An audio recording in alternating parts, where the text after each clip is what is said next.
Hello friends, आप सब कैसे हैं। खुशबू रसोई की बाई सुरीति में आपका स्वागत है। आज मैं आपको गुड़ पाक बनाना बताऊंगी। सर्दियां आ रही हैं, इसे खाने से आप सर्दी खांसी जुकाम से बचे रहेंगे। आपकी इम्यूनिटी भी बिल्ड होगी। चलिए देख लेते हैं इसके लिए क्या क्या चाहिए। देखिए, ये गेहूं का आटा है 150 ग्राम। ये मैंने गुड़ लिया है 270 ग्राम। ये देसी घी है 110 ग्राम।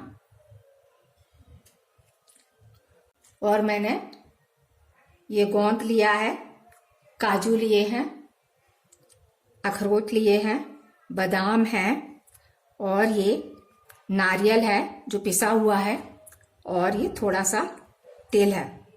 ये मैंने सारी चीजें 25-25 ग्राम लिए। चलिए अब इसे बनाना शुरू करते हैं।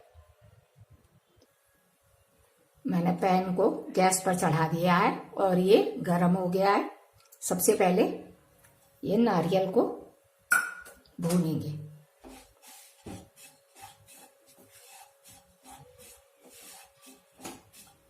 और इसको अच्छा सा गुलाबी होने तक भूनते रहेंगे।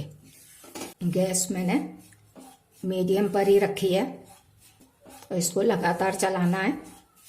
ये भी ध्यान रखना है कि ये ज्यादा ना भुनने पाए। देखिए, नारियल एकदम गुलाबी हो गया है, बस ये भुन गया है। इसको मैं अलग बर्तन में निकाल लूंगी। अब ये तिल भूनेंगे।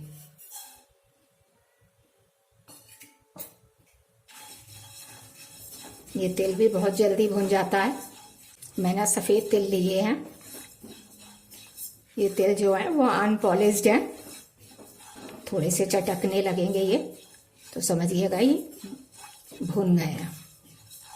तिल जब भुन जाता है तो एक एक तिल फूला फूला दिखाई देता है। सर्दियों में तिल बहुत फायदेमंद होता है। इसमें भरपूर मात्रा में कैल्शियम होता है जो कि हड्डियों के लिए बहुत ही अच्छा है। देखिए, चटकने की आवाज़ आने लगी है। वो ये बस अब भुन गया है। इनका कलर भी बदल गया है। चलिए इसको भी दूसरे बर्तन में शिफ्ट करते हैं। इसको भुनने में मुश्किल से 2 मिनट भी नहीं लगा है। अब मैं थोड़ा सा घी डालूंगी और इसमें पहले बादाम भूनूंगी। मैं काजू, बादाम और अखरोट को एक साथ नहीं भून रही हूँ, क्योंकि अखरोट और काजू बहुत जल्दी भुन जाता है और बादाम भुनने में थोड़ा ज़्यादा समय लेता है। देखिए, ये बादाम फूलने लगे हैं। बस थोड़ी देर बाद ये भुन जाएंगे। देखिए, बादाम भुन गए हैं। इनको मैं बाहर निकाल लेती हूँ। अब देखिए, इसमें ऑलरेडी घी है, बस थोड़ा सा और घी डाल रही हूँ। और अब ये अखरोट और काजू भूनूंगी।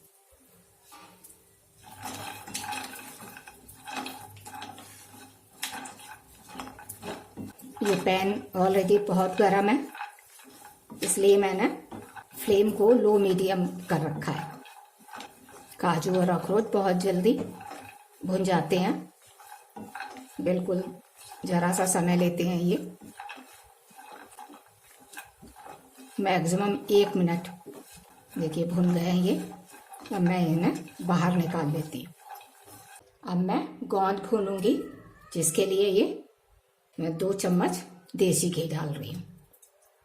गोंद को आप बहुत हाई फ्लेम पर नहीं फ्राई करना है, लो मीडियम ही रखना है। यदि आप तेज पर भूनेंगे तो ये अंदर से कच्चे रह जाएंगे। ये गोंद जो है वो जोड़ों के दर्द के लिए बहुत फायदेमंद होता है और इसे सर्दियों में ज़रूर खाना चाहिए। देखिए, गुलाबी हो गया है। अब ये भून चुके हैं, अब इसे भी मैं निकाल रही हूँ। अब मैं पैन में घी ऐड करूँगी 2 चम्मच भर के, और इसमें मैं आटा भूनूंगी।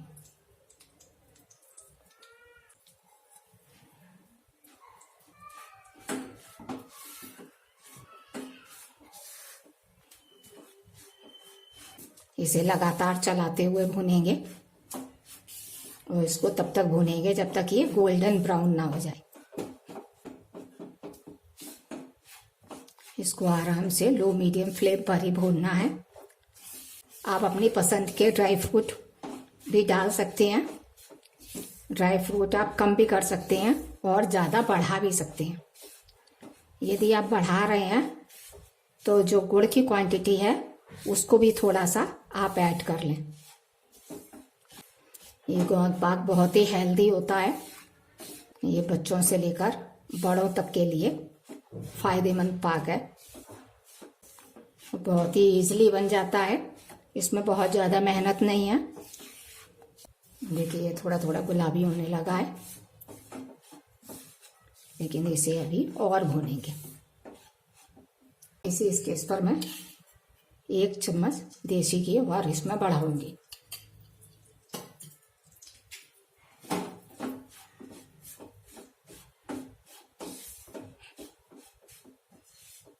इसे भूनते हुए मुझे 6 मिनट हो गए हैं।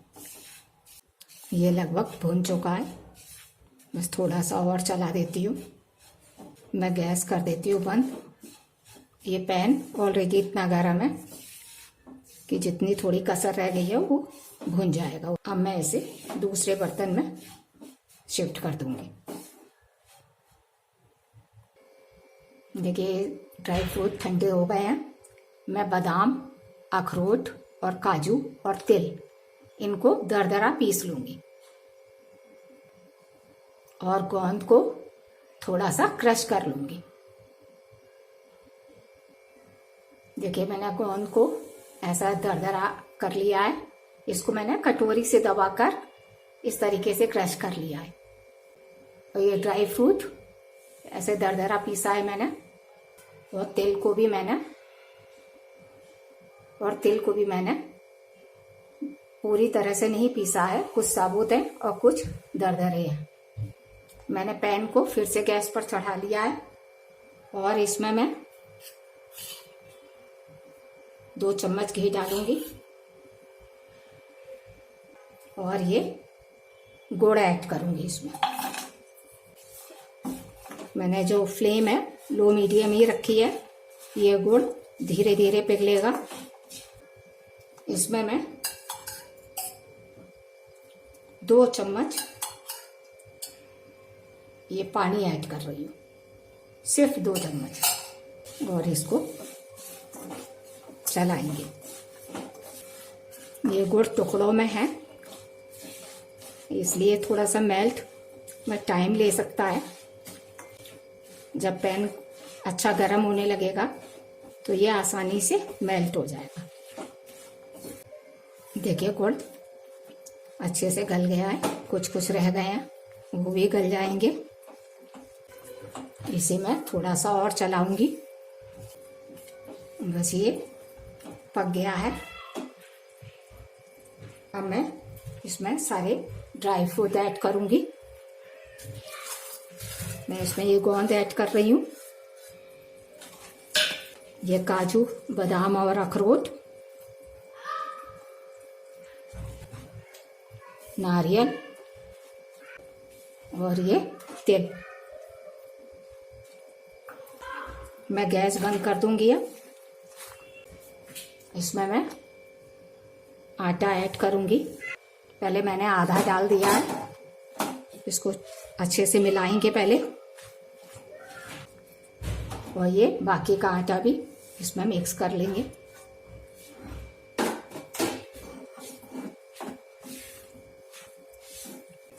अभी पैन काफी गर्म है इसलिए ये अच्छे से मिक्स हो जाएगा।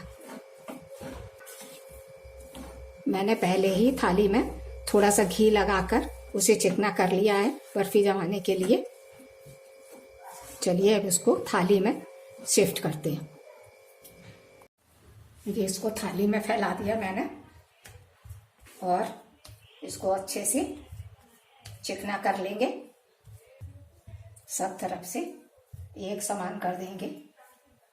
अब इसको सेट होने के लिए छोड़ देंगे इसे। ये बर्फी अच्छे से एकदम सेट हो गई है। अब इसको काटेंगे।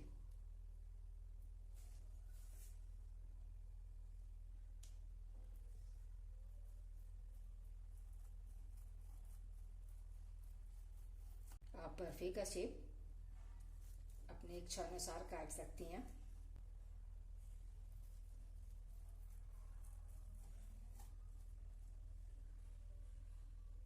मैंने इसमें जिंजर पाउडर नहीं डाला है। अगर आप पसंद करती हैं तो इसमें जिंजर पाउडर भी ऐड कर सकती हैं। अक्सर बच्चे थोड़ा डिफरेंट टेस्ट पसंद नहीं करते हैं, इसलिए जब आप अपने बच्चों के लिए बना रही हो तो आप जिंजर पाउडर अवॉइड करिएगा। बहुत अच्छे से ये सेट हुई है।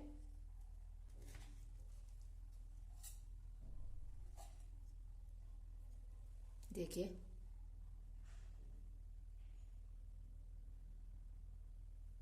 ऐसे ही सारे पीस इसमें निकाल लेंगे। एक पीस निकालने में थोड़ी दिक्कत होती है, बाकी पीस बड़े आराम से निकल आते हैं। अगर ये ज़्यादा सख्त हो गई है तो थोड़ी सी फ्लेम पर रखकर थाली को गर्म कर लीजिए।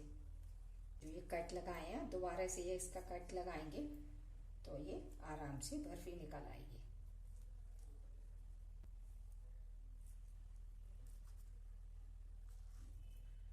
देखिए सारी बर्फी ऐसे ही निकाल लेंगे।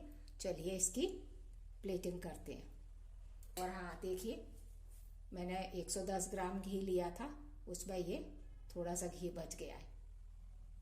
लगभग 100 ग्राम के करीब घी यूज हुआ है। बर्फी बहुत ही लाजवाब और टेस्टी बनी है।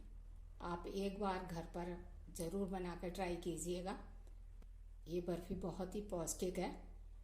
सर्दियों में आप इसको डेली खा सकते हैं। आई होप आपको ये ज़रूर पसंद आएगी। यदि पसंद आती है तो आप इसको लाइक कीजिए, ज़्यादा से ज़्यादा शेयर कीजिए और मेरे चैनल को सब्सक्राइब कीजिए। Thanks a lot all of you.